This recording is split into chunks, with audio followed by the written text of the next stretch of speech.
Hello and welcome to another video. Today we have another board from a viewer. Hello Mainboard Medic. First of all, just want to say that I really enjoy your YouTube content, love the way you explain things and go deep into motherboard repairs. It's always super interesting to watch. I'm sending you 2 motherboards and thought this could make for a fun and interesting video. Asus X670 Plus Gaming. This board has boot issues. I already tried reprogramming the BIOS, but unfortunately without success. And this is the one that we're going to take a look at today, I think. This is a TUF Gaming, is this the one? Thanks a lot for your time, your effort, and the awesome content you create. Looking forward to seeing what you find. Best regards, Mohalomas. Tip X670E Hero. The 3 cores are sorted on ground. It's normal. There is a YouTube video with a similar board and he showed it. Okay, interesting. So, if I'm not mistaken, this is the Plus Gaming that he means. The TUF Gaming, Plus TUF Gaming. X670E plus Wi-Fi. Yeah, TUF Gaming. This was the one. Yeah, okay. So the other one is a Hero, and we're going to take a look at this. And he said this has boot issues, and he already reprogrammed the BIOS. And what I want to do first of all is to strip this thing off of all of its coolers that are here, these two. Not all of the coolers, but these two, where the M.2s usually sit, because I've seen people damage areas around that, and I just want to get the board stripped down in these places. So physical damage, as always, could be one of the major issues for this. He didn't really clarify what boot issues mean, if this has reaction to the power button or not. I would expect that this reacts to the power button, but is stuck on a CPU LED then. I hope that there's no damage on the CPU socket, but there shouldn't be. There's a little bit I can see where it is bent to one side. So let's go into the microscope and have a look at that then. If I already saw some damage. So somewhere in the middle right here, it looks weird. So the reflection here is kind of weird, but it all looks fine under a microscope. And then I also see something down here on the right. It's really hard to see in the microscope with everything looking the same. But this you can see that this one is a little bit bent outwards. Yeah, but the damage is so minimal, I don't think that this will cause any problems. So this is good because I don't like socket damage. I don't really repair it. So let's do our usual checks with for resistance. Come on, camera. There we are. So let's go to the 24-pin connector right here. But first, let me thank today's sponsor, which is PCBWay. PCBWay are sponsoring this channel and they are providing great PCBs. You already know this one. This PCB is the one that I'm using in my current meters. Currently, I'm working on a version where I could do USB-C as well. So I'm working on an adapter board with which you can actually see all of the USB trigger and see the power consumption then on that. These are the bare PCBs for that. I have designed some different PCBs as well in my time, and all thanks to PCBWay, which make great PCBs. They don't only make PCBs, they also do 3D printing, sheet metal fabrication, and a lot of different things. I can only recommend them very much. If you want to get educated yourselves in developing electronics, they are a great solution for actually manufacturing the PCBs that you then do. So they've been a long sponsor and I'm very grateful for them, and they make great stuff. Like, the quality of these PCBs is just really nice. I'm really happy. It's like Christmas every time when I receive a new PCB from them. So thank you very much, PCBWay, for sponsoring. So let's see, 3.3 volts. That is very low resistance on the 3.3 volts. That might be fine, but that is also 43. Okay, that is low. We definitely have to keep that in mind. 5 VSB, high resistance. 12 volts high resistance. 5 volts high resistance. Let's check the CPU phase. CPU has high resistance. Let me show you that also. So 12 volts high resistance, and the 12 volts into the phase also high resistance. So no damage there. The 3.3 volts, being as low as it is, might be a problem, but it doesn't have to be. I can see that something has been soldered on this board, and I want to see for what that is. It is near to the SIO, so let's go under the microscope again and do some visual inspection, because there's definitely been something on this board. So right here, this is some kind of regulator or a MOSFET or something like that. Is this the component that he was talking about? So no, this is not what he was talking about. The other board actually has a component, but there was definitely also work being done here. I want to heat this up and then clean off the flux here. So all I want to do now is heat this up so that we can clean this off. Very interesting. So let's clean this off to have a good look what has been done there. So I think this is a P-channel MOSFET right here. Not 100% sure. But it's weird that this was soldered at. So this was soldered, and I think this resistor and maybe that resistor was soldered. But so far it looks fine, whatever has been done here. But if we are here, let's have a good look at this area around this SIO. If we can see anything. So this is all looking fine. Really no idea what that was soldered. Really weird. Let's continue. Oh yeah. Oh yeah, this BIOS has been worked on. Oh yeah. Someone did it like I did and didn't protect the chips. So this yeah, and it's not sitting correctly. Yeah. You see that it's bent to the side. Like it's too far to the right here. It definitely has to move further to the left. So this is definitely not right. We will have to do that. This is a PCIe switch right here. So this isn't these look like BIOS chips, but are not. And definitely something. Oh yeah, I think this BIOS chip has also been worked on. That is not good.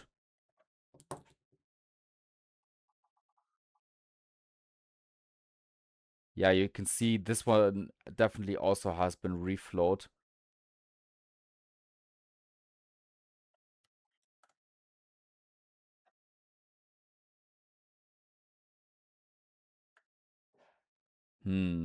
So we might need to reflow that as well. So definitely damage on the BIOS ICs that we will have to take care of. So let's continue then to have a look around here. So close to the first PCIe socket, but everything looking fine so far. This is most of the time where some standby voltages are created on these ones.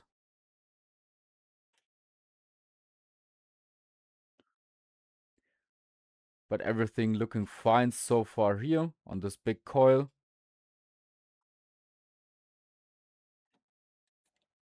All looking good.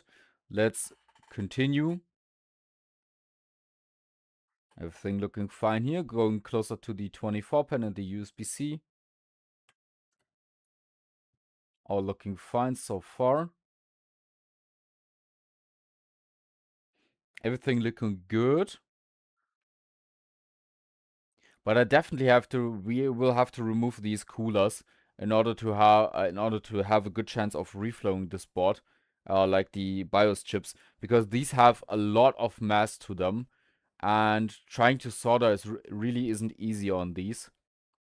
So I basically always preheat these in order to solder bigger chips on them and get them into the right place. So all of that looked fine. Let's have a look lower down here where the M.2 connectors should be sitting. Or like the covers for the M.2.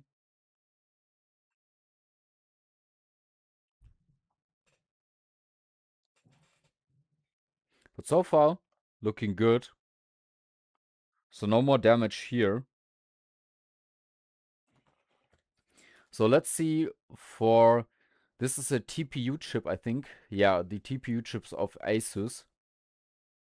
These are like secondary EC chips or like SIOs that have their own firmware stored in this MXIC right here. And maybe another one as backup?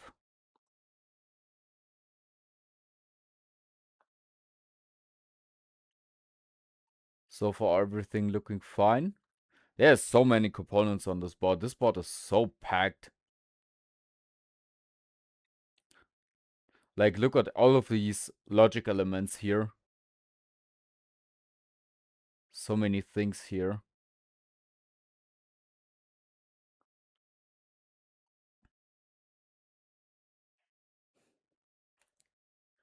But no more problems. Okay, then let's go to the backside of the board. So, some components close to the DDR. Nothing wrong here. Let's see for the CPU phase. The CPU phases so far looking good. Let's see, top right of the board on the backside.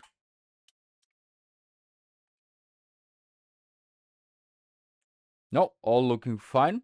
No damage there. And let's go further. Some protection for USB. Nothing special more. Let's have a look at more of the VRM components right here. And all of these also looking fine. And there's a whole nother controller at the backside here. Interesting. Nothing here as well.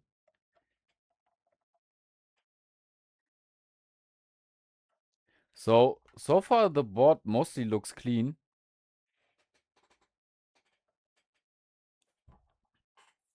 So backside of the CPU socket, also fine. These capacitors also fine. And let's check the backside of both PCHs that are on here. This looking fine.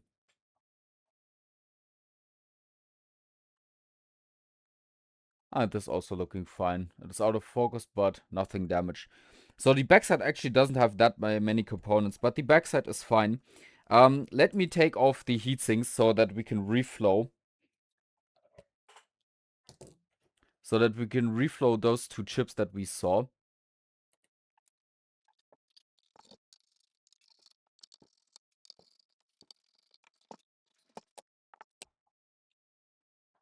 So coolers are off. So let's go on the microscope again and see for the rest of the components that are close to like the BIOS IC. So all of these also looking fine. No damage here. And I'm not going to check each individual phase because I think they are fine. Let's see for the PWM controller if there's no damage here. All looking good. And closer to the right here as well. No damage, okay. So let's resolder these chips here. So we will have to take this chip off. Because this is definitely not on properly. Like the bottom side might be on properly, but the top side isn't. I will try to do this without a preheater first, because I would expect that there's leaded solder on here. So I put some protection onto this, so that the socket isn't dying any more than it already is, or like the headers. Let's see how much heat this will take to remove. Because I want to see for the bottom of this how this will look. So this is a confined area. It is hard to work in here. So that removed very easily. So this is definitely leaded solder. So I think what we're going to do is we're actually going to place it on here again and just see that it sits properly.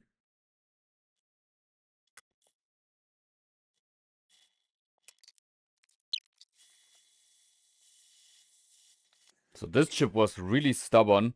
Like, I was even afraid to damage, like, I even damaged a little bit of the PCIe. But that should be fine. But wow, I was struggling to solder that. It is connected. It isn't great, but it is connected now. It probably will be also hard to do this one, but I want to try it. To reflow this, because it's already hot. And I just want to make sure.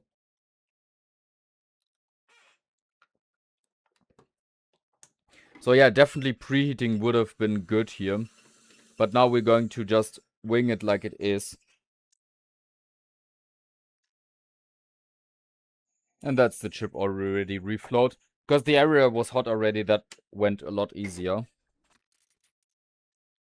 It isn't sitting great, the BIOS chip, but it's definitely connected everywhere.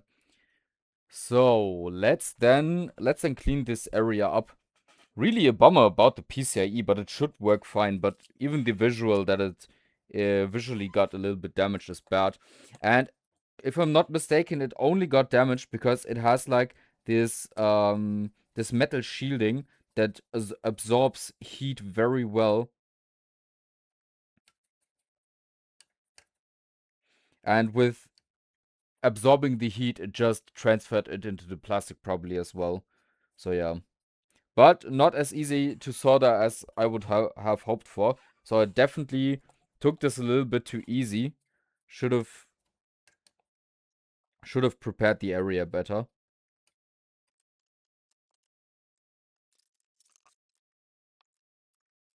You can see it very well where the heat went under it here. And that probably also melted that. But I hope it to be fine. So that PCIe cards still go into there well. So I think it's actually time to try to boot this with the processor in it.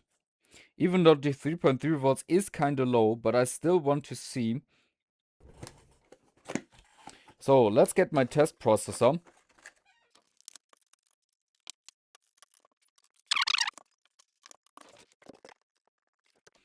So I have no idea what to expect about this board. It's already been like 20 minutes and I haven't even put power into this. So yeah, I'm curious because of the 3.3 volts. I'm curious because of the BIOS that is on here. And the soldering that was done because of the Nuvoton chip, like the SIO. A lot of unknowns here, but let's see. Let's see right here. 170 milliamps, not too bad actually. So, I would say we just go to try to turn this on and see how it reacts. 1.7 amps, DRAM LED from CPU instantly. Is it now initializing for a long time, or what is it doing? Because I don't have too much experience with AM5. So 1.8 volts stuck, 1.8 amps stuck, and on a DRAM LED. Okay. DRAM LED could definitely be a BIOS thing. So I think CPU is getting warm. Yeah, CPU is getting warm. We will have to replug RAM and just use different RAM as well. Because for my DDR5 RAM, I know that boards can be very picky about what RAM is installed and where it's installed.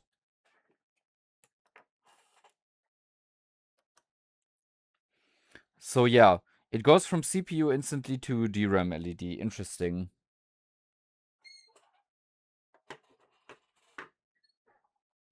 So I would definitely want to flash the BIOS on here and see for that.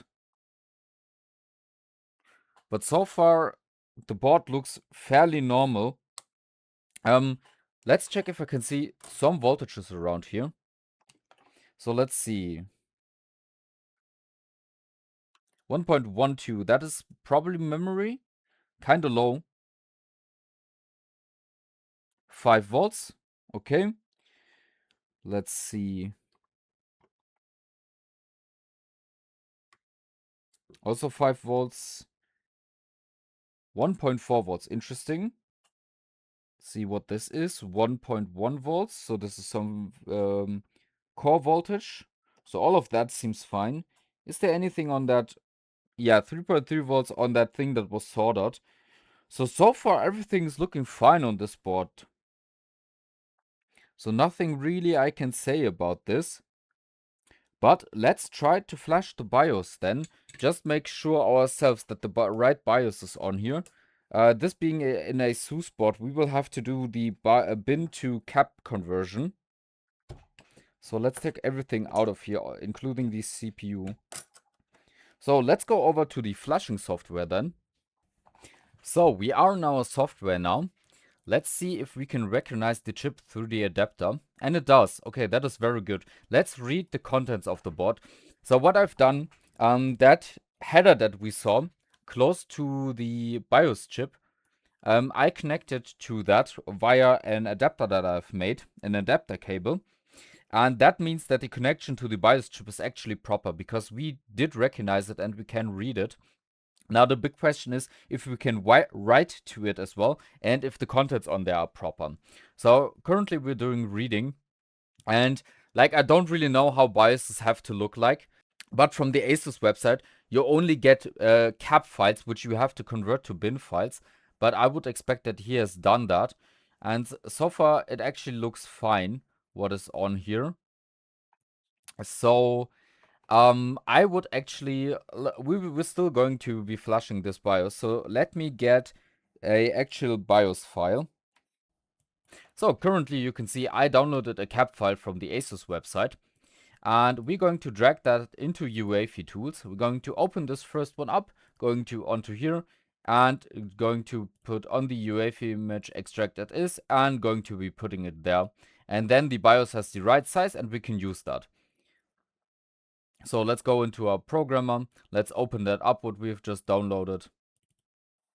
And it looks quite similar to what was on here. So I don't think this will make too much of a difference. But we're going to program it anyways, just to be sure.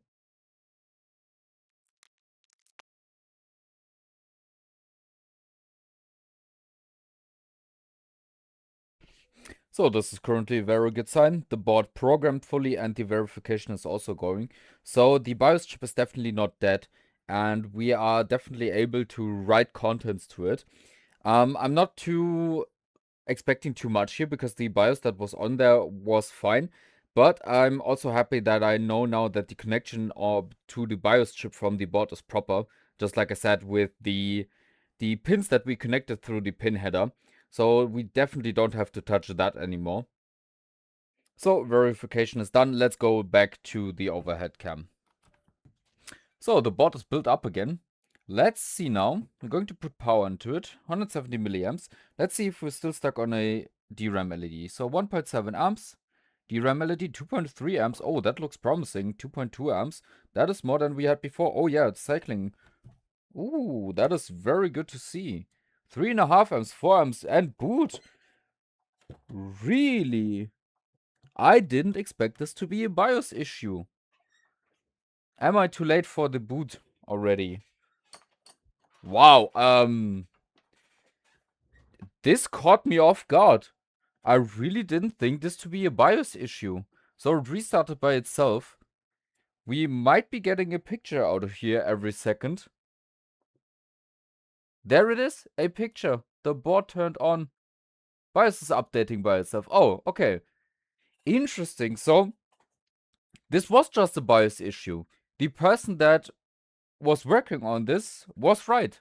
All of that was with this board was a BIOS issue. So only flashing the BIOS and, well, soldering the chip onto there properly did fix the board. I didn't expect that because the BIOS that was written onto here looked quite fine, to be honest. Like I said, I can't really tell from just the contents itself, but yeah, it definitely didn't look bad. They might have done the thing of not capping the, of not taking the header off of the cap file to convert it into a bin file, because yeah, it's just working now. It's just on. And I want to try a graphics card in here because like I said, I damaged a little bit the PCIe connector. And I just want to make sure that a GPU can still fit in here. And still give out a picture. And let's just also, for the fun of it, boot into Windows. And I do have 3 sticks of RAM. Sadly, well, there's a good and a bad. I got this RAM when it was still cheaper to get DDR5 RAM. But I didn't get 4 sticks of RAM. And now I can check 4 DIMMs of RAM because now they are just too expensive to get some. So yeah, let's try this again with the GPU now in. And let's let this boot up and actually go into Windows then. And if all of that then is working, then I can actually put all of the heatsinks back on and be done with this board. So the board is turning on, very good. So a PCIe device is also being recognized just fine. So we don't have any problems with that. I didn't kill it. As you can see, the image is now from my GPU. It's preparing devices to go into Windows. That also means all 3 of my sticks of RAM are being recognized. That is quite good. And yeah, that is basically it for this repair. I was a bit all over the place because I didn't really know what to expect from this board. So visual inspection definitely showed that there was work done on this board, like at the bottom left to the SIO that we saw that we just cleaned. And then also the BIOS chip that wasn't on there properly, just like the cold boot flash. Oh, my device hung up. Okay, and my device is back. Okay, yeah. Yeah, you can see 8-9 amps in passive mode. And the board has just started and is working. That is very great to see. And yeah, we had to put the BIOS chip on properly there. Then I was able to flash it through the pin header. And yeah, we have that one other chip that we just reflowed into place just to be sure that it has proper connection. And that was all of what this board needed, just a proper BIOS flash. So what I can recommend, get a preheater for these. If you want to flash these boards, because these BIOS chips take so much heat. As you saw, because I didn't take a preheater, I damaged the PCIe slot a little bit and have melted plastic there. And yeah, that definitely does not have to be the case if you do it properly and don't hurry things like I did. And yeah, I hope you enjoyed this repair. I hope you learned something. And I'm going to be spending some time building this board up properly with all of the heatsinks.